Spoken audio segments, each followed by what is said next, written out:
runners on Heartbreak Hill. They've made it beyond 20 miles, 6.2 to go, and a tough downhill right after this. But it's the crowd that gets you through some of these tough spots, and those runners are finding that out right now. I'm here with Kathrine Switzer, Tony Revis at the finish line of the Boston Marathon. We talked about this a moment ago before Murga accepted his trophy. If you're sitting at home right now wondering, can I do this? The Hancock team took people who in November could not run a mile and who are out on this course today. This is an ultimately achievable feat, if it's something you aspire to. I think it's life transforming in the sense that when we all conceive of trying to run 26.2 miles, you begin with the process, no, I can't do it. And then you do some training, and then you have that red letter day on the calendar, and by the time you stand on that start line, you're not thoughts of I can't do it. You go to the finish line, and then looking back on that whole process, I didn't think I can do it, then I did do it. What else don't I think I can do? And it's the epiphany. It's a road to Damascus moment for everyone. If I can do this, there's nothing I can't do, because nobody can take you in deep into the well as you can take yourself. And the marathon reveals qualities in yourself that you never knew you had. And it opens people to the possibilities of all life. The dreams that you have of doing something that you think you can't do until you attempt to do it and you put in the time and the work.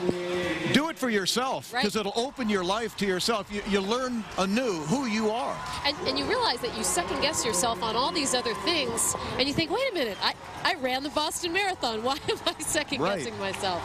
But you look at the thousands of people that did it. Back in the day, the first marathon, what, 15 people in the race? I mean, it was something which, again, was at the very outer edge of human endurance. Well, look at back in 1954, Roger Bannister. You were going to kill, you would die to run sub 4 minutes in the mile. Well, we always, conventional wisdom is only that until somebody changes it.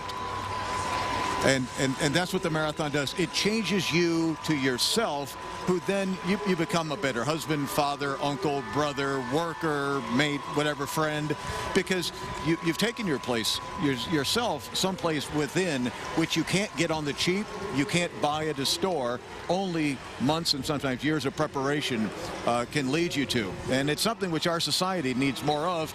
And in this quick, shortcut society, this is the antithesis, but there's so much to be learned on this 26.2-mile journey. And it's just you. I mean, it's just you. It's not, there's no fancy equipment. You've got your shoes and what you brought to that. And for all that, as you mentioned, the technology that changes around us, this is about people challenging themselves. You know, you bring pretty much what you've brought into this world. I mean, you're basically using, I always say, whips of sinew and cudgels of bone.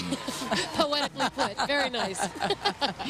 And actually, you know, for those of you who are listening, so they look at 26 miles and they've driven their car 60 miles an hour. It takes practically a half an hour to do that. And they say, I could never do this. You have to start with a single step. I mean, the old Chinese adage, you know, a journey of 1,000 miles begins with a single step, and it's absolutely true. If you put one foot in front of the other and you begin with a 10-minute walk every day, I have seen people achieve the marathon distance and go on to do amazing things. You yourself as an example, and you never thought you could do a marathon, and you said, okay, I'm going to do it, and you started slow, you put one foot in front of the other, you built up, and you did it. And I asked you, can I do this? Absolutely. and it is, Tony said, it is life transforming, and part of that is because you also come face to face with yourself, because the endurance experience releases stress, releases endorphins, and you come to grips with thinking a lot about things and going very deep in your soul. And it bubbles up all kinds of stuff, like the bottom of an old tea kettle, you know? And you come to, I always say, if you're going to be a marathon runner, you're never going to need a psychiatrist. You're going to spend a lot of time with your thoughts on those long runs. I find it also extremely creative, and many people do, but yeah, and it's also so basic. That's one reason why, like Kenyans and Ethiopians, and it warms Tony's in my heart very, very much to see them out here, because you don't even need shoes. Many of these people don't have shoes when they're growing up and training. And this is life-changing for them. Absolutely. As we go to this break, we just want to remind you, if you want to check on the progress of a friend or a family member during this race, you can log on to our website, WBZTV.com. We'll have streaming video on the web at Heartbreak Hill. We also have streaming video of the finish line and our finish line cam. So we'll be back with much more of this 113th running of the Boston Marathon right after this.